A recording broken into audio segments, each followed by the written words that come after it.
All right. This is going to be a grilling session. Just kidding. So everyone, there are questions you can ask in your app. You can put them on, and I'll have them up here, and I'll hopefully be able to integrate them into the conversation. So please feel free to do that at any time. Don't wait till the end.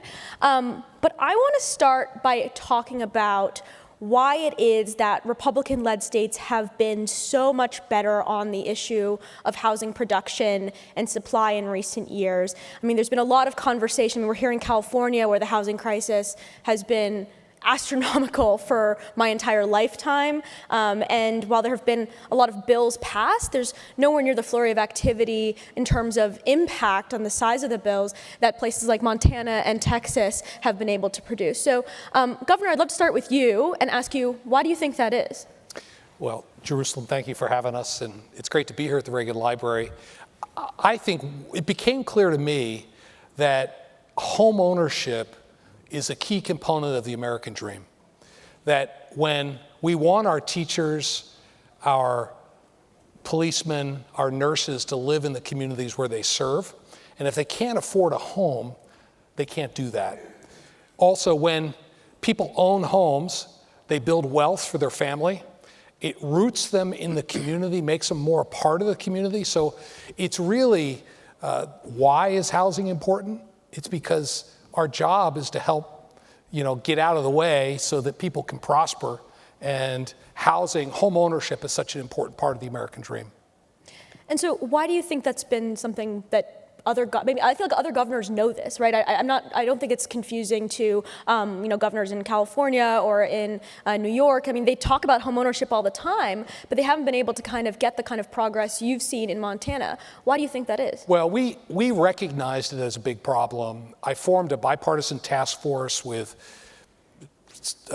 national think tank people, mayors, county commissioners, and I asked them to produce a series of policy recommendations, and I wanted the results quickly because we have the great blessing that our legislature only meets for 90 days every 2 years. So I had a short window to get stuff done.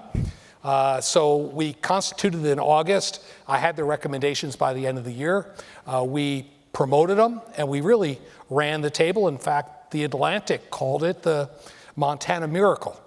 And we've seen remarkable results from the reforms that we've done. In fact, we've seen vacancy rates for apartments go from 1%, which makes it really hard to find an apartment, to north of 6%. We've seen rents come down in price, double digits. And we recognized through the process that we had a supply problem. We were going to use free market principles. There wasn't enough money in the bank to buy our way out of the problem. So we had to release the private sector. So all of our reforms fell into three categories. One was permitting reform to make sure that builders could get permits quicker. Workforce, if you want more homes, you need more carpenters, plumbers, and electricians. We had a bunch of reforms in that area. And the third area was every one of our infrastructure funds was designed for urban renewal. They would pay for water and sewer to replace aging systems, but we needed new subdivisions. So after we paid off all our state debt, we took another couple $100 million and put it into a low interest revolving loan fund for developers and municipalities, but they could only use it for water and sewer if they did at least 10 units per acre. So it was workforce oriented, and that removed the bottleneck on the infrastructure. Nicole, I'd love to bring you in here because in Texas, I think there's a similar story where you all have passed, especially this session, just a flurry of housing bills. Can you tell me a little bit about the politics of how that's worked out? Why has there been such a success in a small amount of time? Yeah, similarly, in Texas, we've got about 6 months to get bills passed. So not quite as fast as the 90 days in Montana, but it's once every 2 years, 6 months. And I'm really grateful for a lot of our coalition partners. We had Americans for Prosperity, Texas Public Policy Foundation, which I have no doubt that were they not there by our sides, we would have probably been 50% behind of where we were now. And then on the left, we had folks like Austin Habitat for Humanity, Appleseed. And so really what I've learned in politics is not so much the message, it's the messenger. And so when Nicole, who they've never met, shows up from a new nonprofit and says, here's the data, here's how your constituents will benefit, here's the polling, your constituents clearly want this. If I'm Nicole from a new nonprofit that they've never met, that's much different than when Americans for Prosperity says, do you believe in property rights? Do you believe in the free market to solve problems? And so we put together quite a formidable coalition to swiftly address concerns and make sure that those organizations that have already had those established relationships with legislators were communicating. We spent about 2 years building this coalition, doing multiple meetings, going to Dallas, taking our partners at Americans for Prosperity and doing meetings with 7 or 8 of the Republicans in the Dallas area, meeting with Austin Habitat for Humanity and going to those same meetings with Austin Democrats. What's fascinating, though, is that everywhere you go, the University of Houston showed that 90% of Texans were struggling with affordability. So even if legislators were purely trying to get reelected, going back home and telling your constituents, I voted no on that issue that you're struggling the most with, is just clearly out of touch. Richard, I wanted to ask you, you're at Home Depot, so you're seeing a lot of what the home builders are requiring as they're dealing with the interest rates increasing right now and the decline in purchases at Home Depot. Can you tell us a little about what you're actually seeing from your consumers and the businesses that come to Home Depot for home building? Well, again, thank you for having me. So you can look at our business through the lens of 2 different customer groups. We're split about 50-50 consumer and what we call pro contractor, right? Our revenues are split roughly 50-50. From a consumer perspective, what's interesting is our consumer is largely a homeowner, right? They're employed. They've had strong income growth over the last few years. They've seen a 50% increase in their home prices as a nation broadly since 2019. They're sitting on more dry powder now than they ever have. We think it's somewhere around $11 trillion in tappable equity. However, the interest rate environment made them take a pause in 23 and 2024 as they looked at larger projects, the ability to withdraw that equity. You saw HELOC rates spiking up to 9%. It wasn't that our customer didn't have the means to spend. It's just they felt it wasn't the right time. Now, when you think about home building, the interest rate environment has constrained that as well. It's more a mover issue where I'm locked in with golden handcuffs on my low-rate, fixed-rate mortgage. I think, though, it's more interesting when you look at the pro side of the business. So consumer, homeowner, very healthy, right? On the pro side, you see the impact of the skills labor gap on their business. Mm-hmm. And what's so interesting is you would think with all of this wealth that's been created in housing, there should be no way that as a nation we have a housing deficit of 3 to 4 million units. That just shouldn't hold. The folks who are demanding the homes have the means to buy them. We literally cannot as a nation build them fast enough. What our pros tell us, there are things we hear about more indirectly: the cost of permitting, the difficulty of permitting, zoning regulations that are becoming more onerous. But the direct line we hear from them, and by the way, we think we have about 9 million pro customers in the United States. These are small businesses. They tell us 95% of them say they can't find the labor they need to be able to get the job done, to maintain our homes, to improve them, to build the homes. And so, look, that's a situation that if we don't fix in the United States, I don't know that we can build our way out of this deficit. Mm-hmm. We're leaning in as a company. We have a program called Path to Pro. It's a digital platform, but it's designed to bring people into the industry to learn the basic skills, in many cases to certify them, and then to allow them to network with construction firms. We've placed over 300,000 people in the skilled trades, but that's a small thing that we can do. But I think we as a nation have to help our folks understand these jobs are incredible jobs. They're lucrative jobs, and we need that labor. So that's what we've seen: prosperity and strength in the homeowner, inability to tap that strength in home building because of restrictions and the lack of skilled labor. I'm glad you brought up labor, and I definitely want to get back to that, but I want to ask you if you all have looked into the manufactured housing space as a place where you might be able to reduce the labor requirements for building new housing. It's not something the U.S. has done a lot of, largely I think because of the regulatory environment, but is that something Home Depot feels it could have a role in bringing to the United States? It's a little early for that for Home Depot. We're going to go where our pro customer takes us. We're there to provide them with the product that they find gets the job done most efficiently. Mm-hmm. It's certainly a space we watch. We speak to the vendor base all the time about this modular concept of building. I don't think there's any doubt we're going to see that, right? Home building is one of those sectors that is going to be has been ripe for innovation and will continue to be. There will be ways to bring down the cost of housing. That will be one of them. Mm-hmm.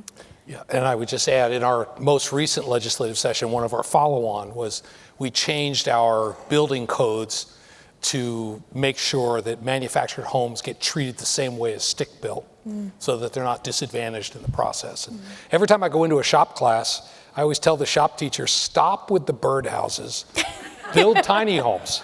And we have a bunch of them that are doing it now, and we have some school districts that have put tiny homes on school property, and their job offers to their new teachers includes a couple years in the tiny home.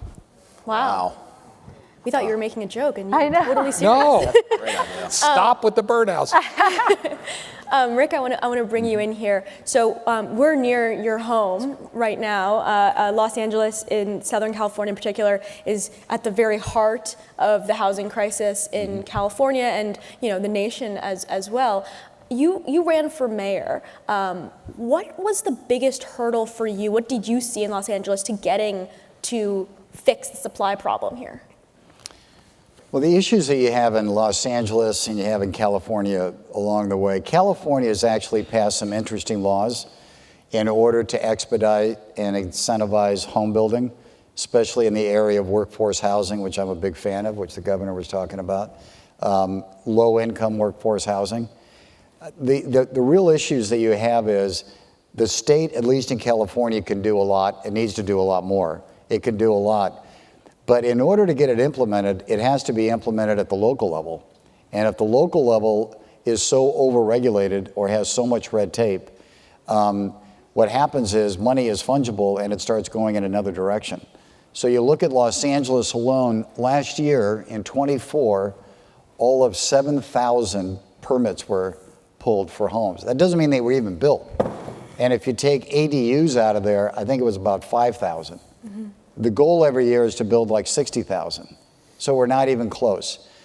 But the problem is in Los Angeles, and we've built a lot in Los Angeles City, the amount of regulations, red tape, jurisdictions, levels of approvals that you have to go through, the CEQA consequences that you have on being challenged. So we just got permitted a low-income workforce housing development next to our resort up in Montecito.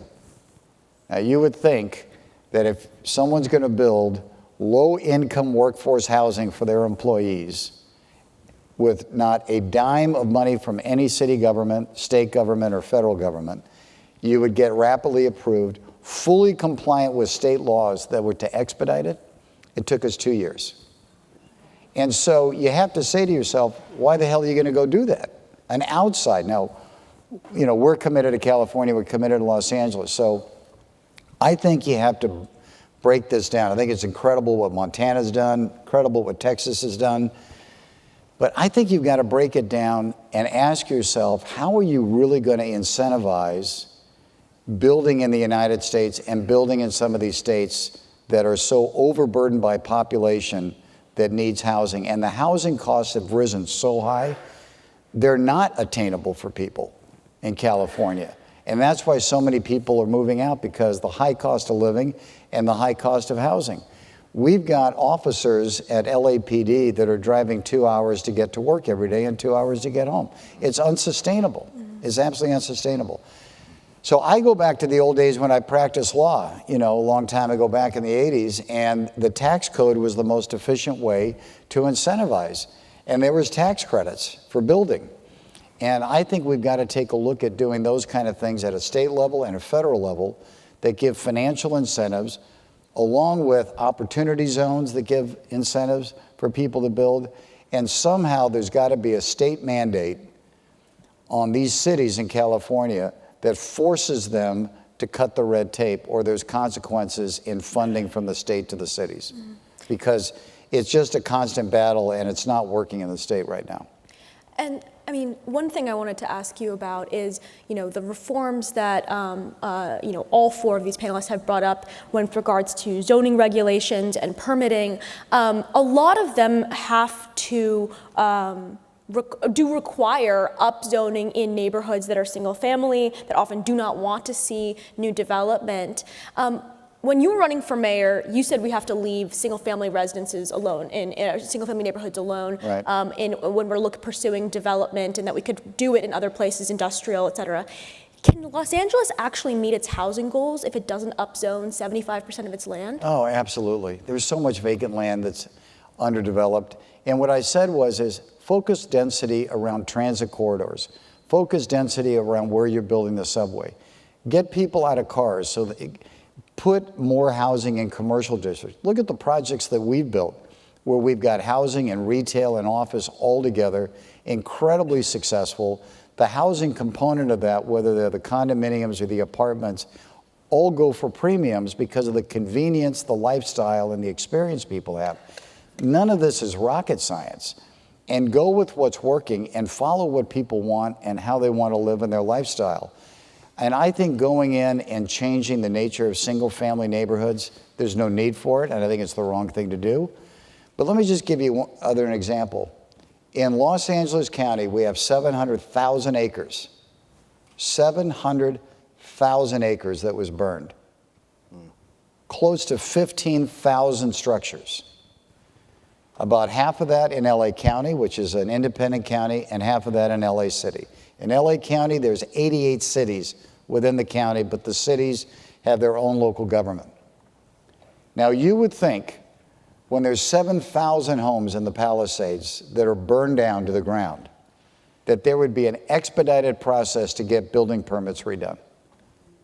We're 4 months into this now. 58 permits have been processed. Wow. At this pace, it's going to be 400 years by the time that town, isn't that crazy? Yes. And you literally want to go in there and just grab these elected officials and appointed officials and say, you can't be that inept, but actually they are. And that's why I formed Steadfast, to have a public-private partnership to expedite, and we're just taking things over, rebuilding parks, rebuilding schools, rebuilding the churches, rebuilding the common areas. We announced we're reopening our property next year that didn't burn because we were able to protect it. So I think what has to happen, at least in the region that I understand, is you've got to cut through the red tape. You have to provide incentives, but you also have to provide disincentives for elected officials that aren't encouraging the building of homes and apartments, not only at low income, moderate income, but also at market rate. You need all of that in order to have a vibrant society that allows businesses to thrive and allows your society to work. I now want to turn to tariffs, because both the Biden administration and the Trump administration enacted tariffs and raised tariffs on materials that are integral to the home building process. Softwood lumber in particular, we get, I think, roughly 80% of our softwood lumber from Canada, and I think the National Association of Home Builders has estimated that $14 billion worth of imports went into, I think, a roughly $200 billion home building industry in a single year. So it's a huge amount of cost that might come into play with the tariffs that we're seeing now, but also with the Biden administration's tariffs on many of the same products. My question, and I would love if everyone were able to answer, maybe we'll start with the governor, is how much do we expect this to harm the home industry? Do we want to see, are we concerned that these tariffs are going to create a problem for home building in your state and in your communities? Thank you for the question. I start with the observation, and this is where we started. We basically have a supply problem. We have more people wanting to buy homes than we have supply. We also observed that 40% of the cost of a new home is government regulations. So that's where the state can make a difference. I can't control tariffs at the national level, but we did, to your point, taking 2 years to get a permit, we passed a law in Montana that requires our large communities to do master planning. So they have to decide, the community gets to decide how they want to grow. We're going to put light industrial here, single family here, whatever. And they go through a full public vetting process. But once that master plan is adopted, when a developer walks in and wants to get a subdivision permit, there's no public hearings. They just hand them the permit. We now allow... I would die of a heart attack if that happened. Well, move back to America. Yeah. All right, I'm flying home with you. We now allow anywhere we have single family homes, it's a property rights issue. You can have it 2 units. We allow ADUs in every jurisdiction so that grandma who's on fixed income wants to stay in the family home, she can put a tiny home in the backyard and a teacher can live there. Mm-hmm. And that income can help her stay in that home, right? So there are some, and we've done now almost 24 of these reforms to remove the friction so that builders can get permits and the NIMBY's voice is not as loud. But is there tension? I mean, because your state has experienced great growth, right? It's an attractive state to live for a whole bunch of reasons, especially post-COVID, everything else. And there's got to be some tensions with people that have lived there that have enjoyed sort of the amount of space, for lack of a better word, right? And how do you balance that? This is why we brought a bipartisan group together to build consensus around these issues. And I'm a free market conservative guy. That's why I think that, again, there's not enough government money to buy our way out of this problem. Right. We need to release the free market. But we need more carpenters. So we passed a tax credit. We'll pay any construction firm in the state 50% of the tuition to send any of their employees to trade school, up to $3,000 a year per employee. Smart idea. Mm-hmm. We're getting high school students on the job sites, and they get high school graduation credit for it. They can spend 8 to 20 hours a week on job sites. So we're building a pipeline for the construction firms. Smart, yeah, smart. I just want to answer on the tariffs. We're pricing out a project right now. I was just in a meeting yesterday with our construction team. And commodity prices better than anybody. Yeah, right. But at least in the bidding that we're getting right now, we're seeing a drop in lumber costs. Now, we're getting all of our lumber from U.S. suppliers. Right. We're not buying through Canada. But we're seeing a drop in a lot of the commodity costs, and a big part of it is because there hasn't been a lot of building. That's right. Contractors are super eager. They're being very, very competitive. But the commodity prices actually surprised me how they dropped, and nobody is building in. Do you expect that to maintain in perpetuity if these tariffs remain? I think these tariffs, they're all over the board. I've gotten to the point where I've taken my seatbelt off my desk chair. I just, the this and the that, I think it's going to balance out. It's going to probably somewhere in the range of 10%. a big part of it's going to get absorbed. I just don't think it's going to have a dramatic issue as this thing settles out and all the big rhetoric settles down. That's where I'm coming from. I put all of our projects, we had $500 million geared to start this year. About 60 days ago, what was the big Liberty Day, whenever that was? After that, what was that? Liberation Day. After that, I put them all on pause because it was so unpredictable what was happening. Businesses do not like to move forward in unpredictable times. Like so many businesses put things on pause. And now I've just gotten to the point, you sort of see what's going to happen. And I gave a green light to them yesterday. We feel like there's more stability. There's going to be some interest rate movement. We'll test our financials on that. We'll figure out how to get through that. Interest rates are really not that expensive right now historically.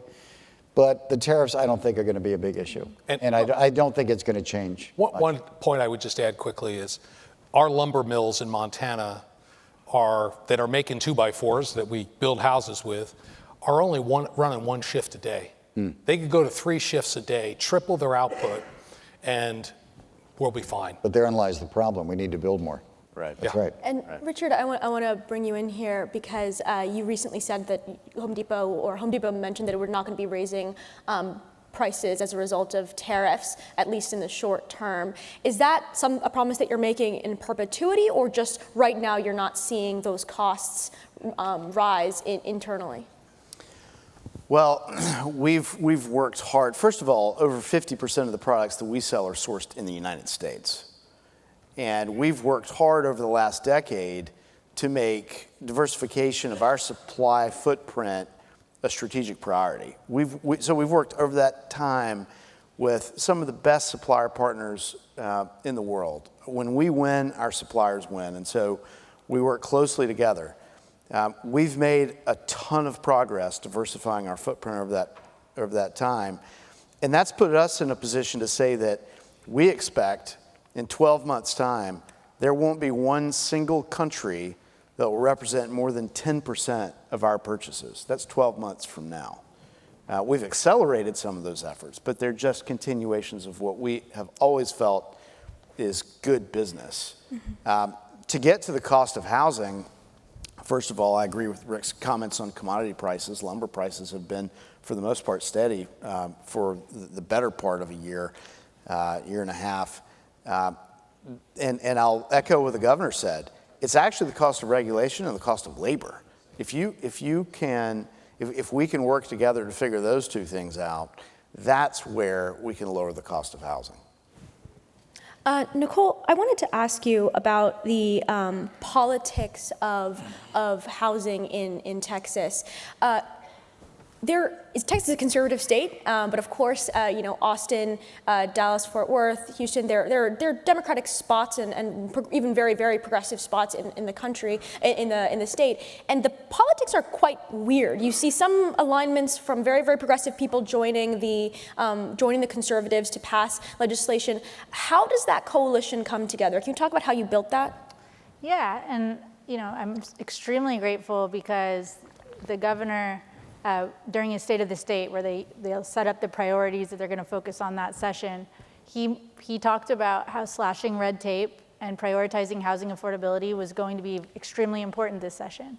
Then the lieutenant governor talked numerous times. For those who are familiar with the state of Texas, the lieutenant governor is typically known as one of the most conservative folks up there. So that gave a lot of credibility. Again, free market principles, property rights. And he spoke about this on news, he spoke about this on the dais, and he also gave us one major priority bill that focused on minimum lot size in new neighborhoods, which in the next 24 hours here, we'll find out if that has passed the House. There's always the one guy who's opposed to these policies. And then the speaker also was extraordinarily helpful in giving us 2 priority bills because, again, this wasn't just Nicole talking about how this is an issue.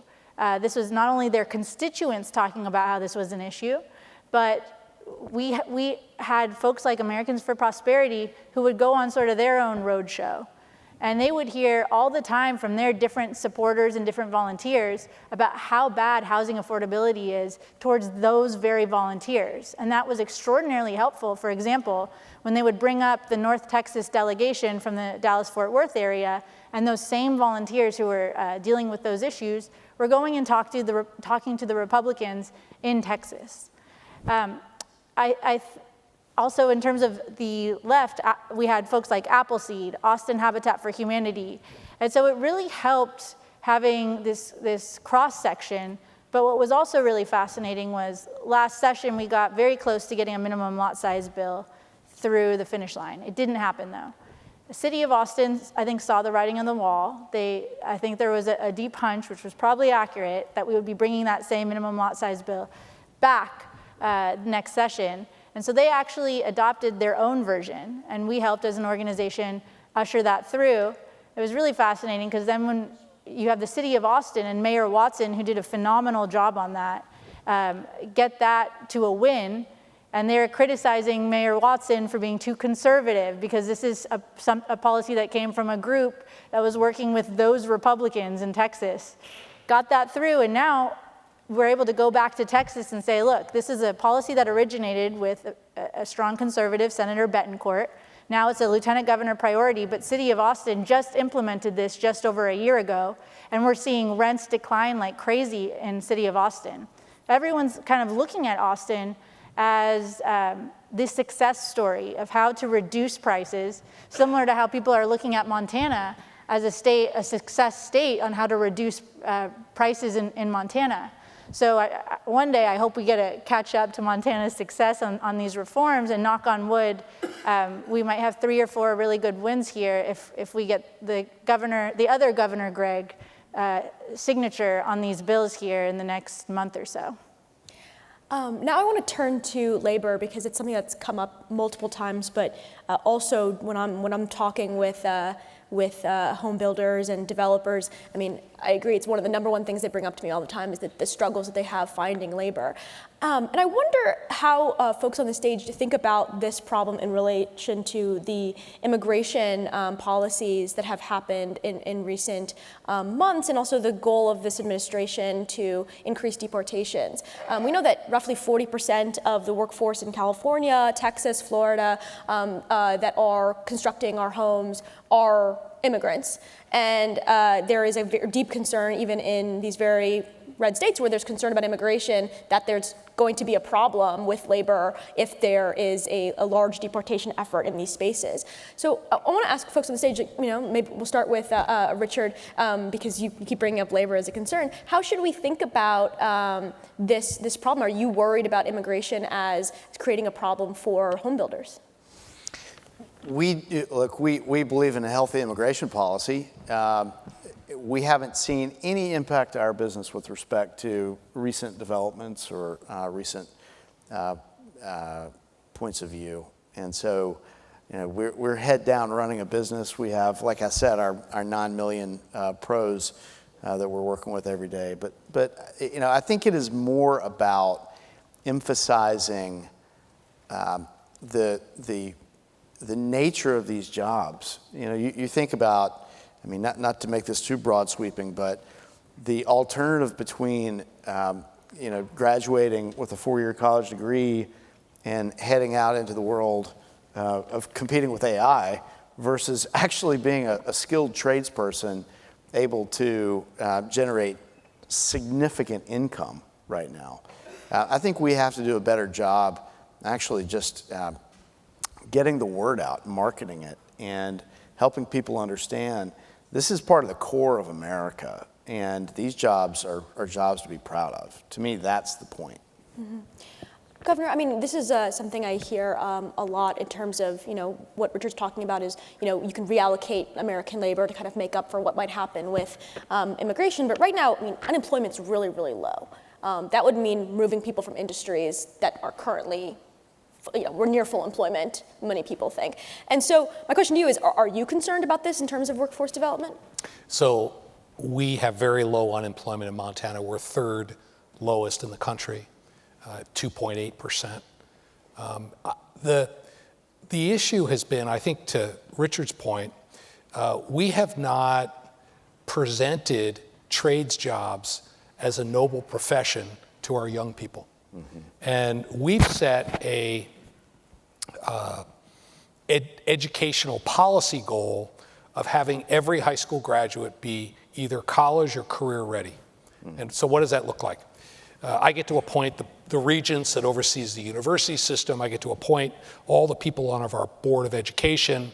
I've put a chancellor of a 2-year college on the board of education, and I've taken K through 12 district superintendent and put her on the board of regents, because these two pillars have existed in isolation from each other. There's been no collaboration.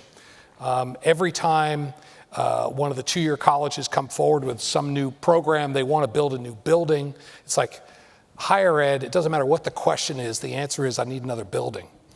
And I want them to start, because we're so rural, I want them to be training people for the jobs that exist in their community. So we're not going to be able to do that without partnership with the private sector. So bringing higher ed together with K through 12, together with the private sector, we can create better opportunities. About 40% of our high school graduates don't go to college.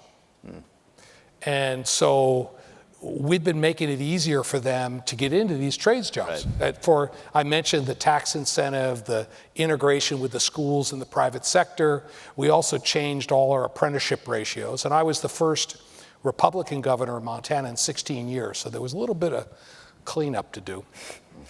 But we quadrupled the number of apprenticeship slots in the state. Wow. And an electrical apprentice in Billings, Montana, they get a paycheck every week, they work 40 hours a week, they go to school on Monday night, and in 4 years they starting salary is $80,000 a year. That's a good job. Yeah. Why aren't we encouraging more people to do that? We should be. I agree. Yep. Rick, I want to ask you the same question. I mean, California, 41% of the population of construction workers are immigrants. I believe we need a very robust immigration policy that has a path to citizenship. We need the workforce in the United States. We certainly need the workforce in California. There's a way to do it and to do it right, especially what's happened in Southern California with the amount of construction that's going to be going on. We're going to need the workforce. So I think an immigration policy is critically important, and the immigrant population throughout the country, but certainly in California, is an important part of our economy. And we need to celebrate that, wrap our arms around it, and do it in the right way that gives people an opportunity to live the American dream, and we need them. The other thing I would say, I agree with the trades, very much so, been a big supporter of that. I think we got out of the business of trade schools in California, which was stupid to do. We need to get back into that business. But I'm also fascinated by what's happening with robotics in building. There's companies that are almost fully robotic that are building not only homes, but they're actually building hotels, and the cost per square foot is dramatically lower. And so these people are out there now, these companies are out there now, so it's going to shift. The building business really hasn't been reinvented since the beginning of time, and it's going to be to a certain extent. But that doesn't mean that the trades are less important. They're equally important. I think those two are going to coexist to bring down the cost of housing and to speed up how long it takes to build homes. May I mention something? I do think it's worth exploring. We're here at Reagan National Economic Forum. One of the policies that he took up when he was California governor was the seasonal migrant program, where people would come in, they would work, they would get background checked. And so you have hardworking folks from other countries that are all background checked, and you're able to sort of have more control over what we're seeing than what we're seeing now. And so that might be, in considering where we are, this might be a great avenue to explore, especially when we know how much labor we need, especially with the LA fires. Mm-hmm. Yeah, I think it's a great point. I mean, right now, the real concern is that there's a lot of industries that might require a lot of labor, especially care, healthcare, other areas. So, Americans can't do 5 jobs each. Right. Well, we got a really great question I want to ask the panel. There's a tension, especially in places like California and New York, between the need for new housing and the fact that people who already own their homes want to maintain their value of their biggest asset. How do you balance those interests or convince existing homeowners to favor new development? Nicole? So we did one legislative session in 2023, and then we had one this year. And we've found that we've had much more success. And I think there was 2 main changes, but I want to focus on one. Pew Trust has put out some really phenomenal data. They did a lot of studies across the United States, but then they also felt what was a gift to us in Texas, where they looked at a lot of the main sort of YIMBY zoning property rights proposals that were being presented. And what was fascinating was I found the ones that were highest rated according to Texans, and then I also found the ones that were the most high impact, and oftentimes they were the same ones. So similar to what you were saying earlier, you can open up commercial, which is something I know the governor did last session. We're just copying these guys' best ideas. As long as Governor Abbott signs, this will be the strongest, most preemptive, most strong commercial to residential policy across the United States. This allows 6 stories of apartments wherever there's commercial. Typically, there's about 20%, 17% of a city that's commercial. So you're opening up a lot of property for both single-family homes as well as apartments. I don't know about where different folks live, but you take a look at those areas where people have a Starbucks or they have a Pete's Coffee, and above it they have 2 or 3 apartments, and then they have a restaurant over there. Those are some of the most desirable areas to live in. So this is, I think, going to be an absolute game changer, and that policy has about 75% of Texans' support. Then you look at what is one of my favorite policies. I agree with the governor. I think if you live in a neighborhood and across from you somebody owns a property and they want to put a townhome on it of a smaller lot than your lot, that's theirs to do. However, you take a look at minimum lot sizes and how they pull in Texas. It's about 45 to 55%, depending on how you phrase it. If you call it a townhome, it goes up to about 56%. You call it minimum lot size, it's about 45%. So even though minimum lot size is transformative, what we decided was we are not California, we are not New York. There's a lot of undeveloped land. In fact, in places like Dallas, it's about 38% of that land is undeveloped. Well, why not just say, and this is the law that we're going to learn about in the next 24 hours, people can build to a smaller minimum lot size just in new developments or new neighborhoods, so 5 acres or more. Automatically, we did the polling in some of the most NIMBY areas across Texas, and that pulled 7 out of 10. So you're going up by about 20% in approval. So I think that there are a lot of what I say NIMBY-proofed YIMBY policies that are out there, very pro-property rights, where similar to what you said, sir, earlier, we are not going into people's neighborhoods, even though from a property rights perspective, if you don't own that property and you don't have a private covenant like a homeowner association, we should not be using our cities as homeowner associations. If you want a homeowner association, set that up. But if you look at the polling and getting the votes through the legislature, we probably need to be focusing a little bit more in commercial and new neighborhoods, unless you have a governor like this governor who can really help create the momentum to get that done. So I think the advocacy, the thing we kept coming back to, because we got rid of minimum lot sizes, we did a bunch of things. We kept coming back to, do you want your teachers, your nurses, and your police officers to live in your community? And the reality is, talking about minimum lot sizes, if you require big lot sizes and big houses, guess what? They cost more. If you allow smaller houses on smaller lots, they cost less. If you allow duplexes instead of single-family homes, they cost less. If you do multiple use and allow residential above retail, you get more density. And that appeal to the attainment of the American dream resonated with people when we were advocating for it. I'd also say we had some odd bedfellows in this process because in Montana, we love the outdoors. And just while we're sitting here, just so you know, there's fresh powder on the peaks and the trout are rising and there are people paddling on the rivers and we love the outdoors. The conservation groups want to keep open space. The yin and the yang is, do you allow sprawl or do you allow higher density? Well, higher density results in lower home costs and it protects the environment out of town by reducing the amount of sprawl that's required. So we got tremendous support for our very conservative reforms from the conservation groups. They helped advocate for these things. May I add something to that?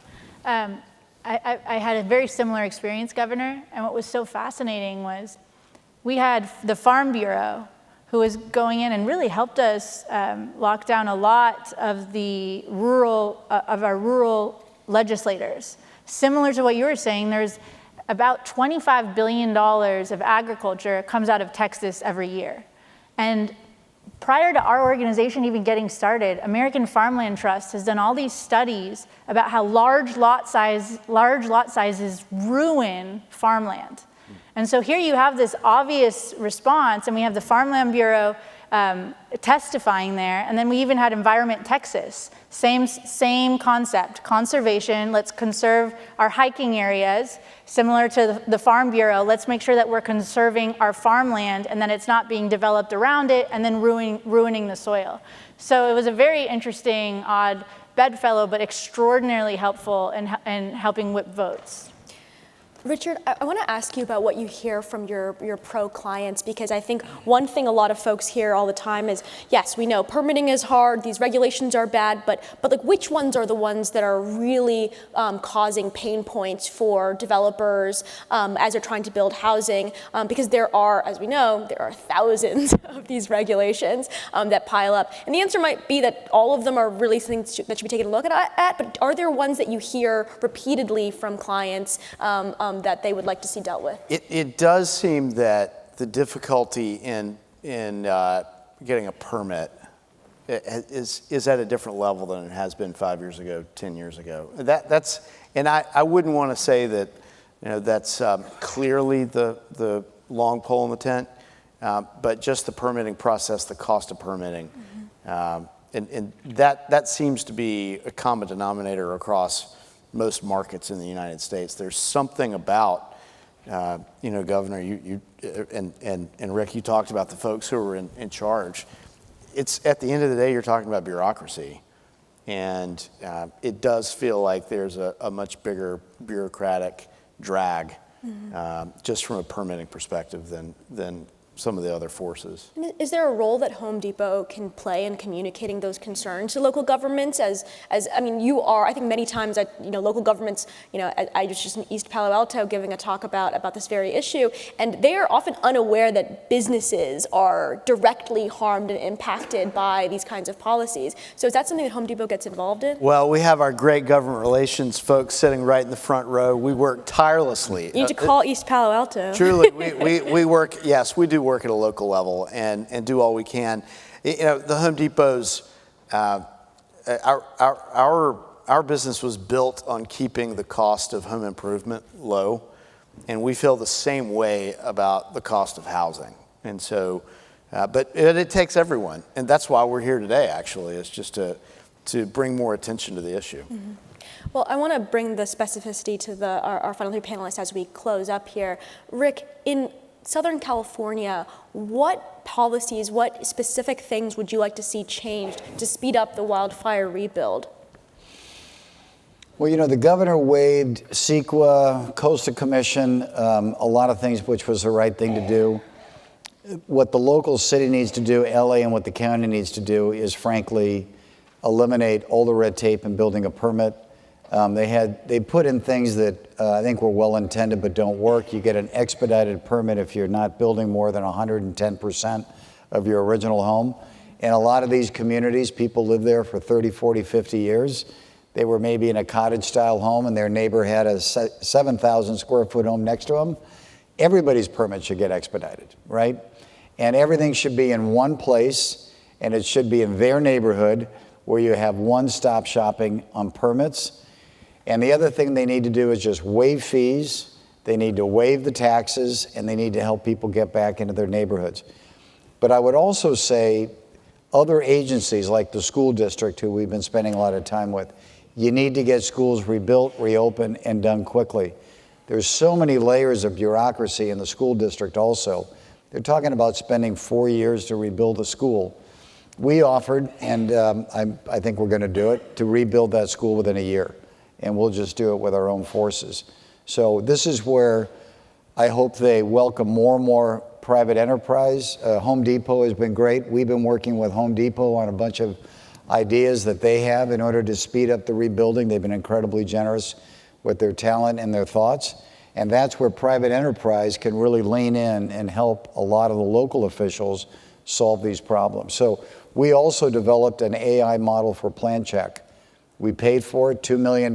We had our friends at Amazon do it through our Steadfast program. Now in the city of LA, you can get your plan check done in hours rather than months. And it's those kind of innovative things that we're bringing to the table that will eventually pick up the pace, and we're going to get these communities rebuilt. I'm very optimistic about it. Governor, I want to ask you, there have been a flurry of laws passed in Montana that we've mentioned, and I wonder, are there specific regulations that you felt were the most important to target for folks who are looking to do work like this in their own states? Well, they all had an impact. If you want to go deeper, if you Google Montana Governor's Housing Task Force, all the changes we made are listed there, and it shows the process we went through. I think the master planning made a big difference. We clipped the wings of some of our local communities a little bit about what they could do because they were a little too NIMBY. But there's still more to do. I mean, we just passed 6 more reforms this year already, where we reduced parking requirements. We work with the fire marshals to allow 6-story apartments with single staircases, got the fire marshals on board with that. We eliminated impact fees that are not directly related to the project. We did 6 more reforms. So there's a lot of layers to the onion. We're still peeling it. The parking requirement's smart. Yeah. I mean, parking, the antiquated parking requirement today for building apartments, homes, condos, commercials, ridiculous. Not everybody has a car anymore, and we're moving to driverless. And so that's very smart because the cost per door of parking is enormous. And if you can reduce that, it makes much more sense in order to get building done. That's very smart. Nicole, last word, is there one regulation that you would really point to for other folks to try to emulate? Yeah, since I started this organization, I am just inordinately infatuated with minimum lot sizes and starter homes. You take a look at Houston, just in Texas's backyard, and that is the success story. It's one of the biggest major metros, and its middle class is booming. And what you find is just by reducing that minimum lot size, they had a minimum lot size in the late 1990s of 5,000 square foot. They pulled it down to 1,400 square foot. And what they found was ever since they legalized that, 43%, almost half of the homes that were built were under that pre-existing lot size. What's more, UT Austin professor dug down on the research, and they found that the median home price of a home that was under that 5,000 square foot lot size was $310,000. You compare that to the home that was 5,000 square foot or over, that was $535,000. Wow. So we're talking about a 36, 37% drop in price. Remember, we're not forcing minimum lot size on people. We're giving people the liberty, the freedom to determine what do families need. And we really are in a time period where it could be that a lot of folks in this room don't experience it, but their grandkids or their kids experience it. Almost 50%, 48% of folks across the United States who are 18 to 28 are living with their parents, not because they love their parents, although they might, but they're living with their parents because they don't have the finances to not only be able to buy a home, but to even to be able to rent. And there's something very un-American about that picture. And so, you know, there's multiple ways to go about it, but for me, one of the easy policy proposals that can get at that is just allowing people to buy less land.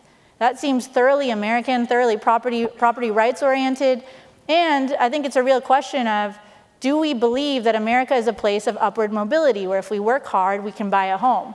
Or are we going to force people to wait until they're in their 50s or 60s to be able to own a home? Because unfortunately, if we're not making reforms like we see in Montana, we're on that path. And I think California, no offense, is already there. I'm not responsible. On that note, let's thank all our panelists. All right. You were great.